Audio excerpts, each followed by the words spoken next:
বর্ণাঢ্য আয়োজনে সৌদি আরবে জাতীয় দিবস উদযাপন করেছে এনটিভি দর্শক ও সাংস্কৃতিক ফোরাম।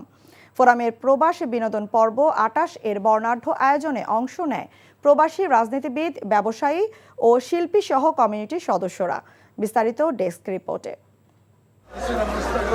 প্রবাসে দেশীয় সংস্কৃতির চর্চা অব্যাহত রাখতে সৌদি আরবে এনটিভির এই আয়োজন। জাতীয় দিবস এবং রিয়াদে এনটিভির নিয়মিত আয়োজন প্রবাস বিনোদন পর্ব ২৮ অনুষ্ঠানের আয়োজন করে এনটিভি দর্শক ও সাংস্কৃতিক ফোরাম। বরাবরের মতোই আয়োজনে মিডিয়া পার্টনার ছিল রিয়াদের Batha Suncity medical centre, soccer fitness আমিয়াল গ্রুপ, রাসেল ট্রাভেলস ও restaurant, B&L global company, Faiza and Marwa company limited, A K Riyadh park, perfect global company limited, Al Saba for টুপে স্টোর, নূর কিমাম for trading company, Batha Yasmin restaurant.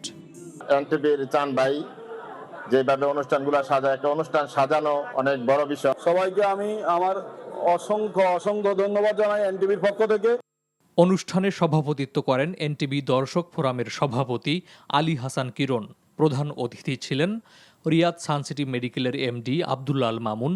প্রধান আলোচক ছিলেন আমিয়াল গ্রুপের CEO engineer Yasin মিয়া। আলোচনা পর্ব উপস্থাপনা করেন এনটিভি সৌদি আরব প্রতিনিধি ফারুক আহমেদ চান ও রোটারিয়ান মোহাম্মদ জাহাঙ্গীর আলম হৃদয়। বিশেষ অতিথি ছিলেন ব্যবসায়ী আশরাফ উদ্দিন শাহিন, রাসেল আহমেদ, বেলাল হোসেন, ফারুক হোসেন পাটোয়ারি, ফিরোজ আহমেদ নয়ন। এনটিভি দর্শক ফোরাম রিয়াদ মহানগরী সভাপতি ইনভেস্টর স্বপন হাওলাদার, লক্ষ্মীপুর জেলার আলিফ মিম হসপিটালের প্রতিষ্ঠাতা আমির হোসেন। আমি স্পেশাল ধন্যবাদ জানাই এনটিভিকে। সুস্থ সামাজিকতা ওনার চ্যানেলের মাধ্যমে তৈরি হবে, এটাই আমাদের প্রত্যাশা। এনটিভি পরিবার আমরা সবাই একত্রিত ঐক্যবদ্ধ। অনুষ্ঠানের সার্বিক কারিগরি সহযোগিতায় ছিল রিয়াদে বাংলাদেশ থিয়েটার। শিল্পীদের সাংস্কৃতিক পরিবেশনায় মুগ্ধ হন অতিথিরা।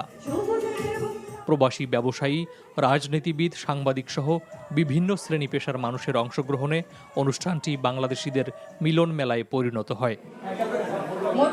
NTV international desk.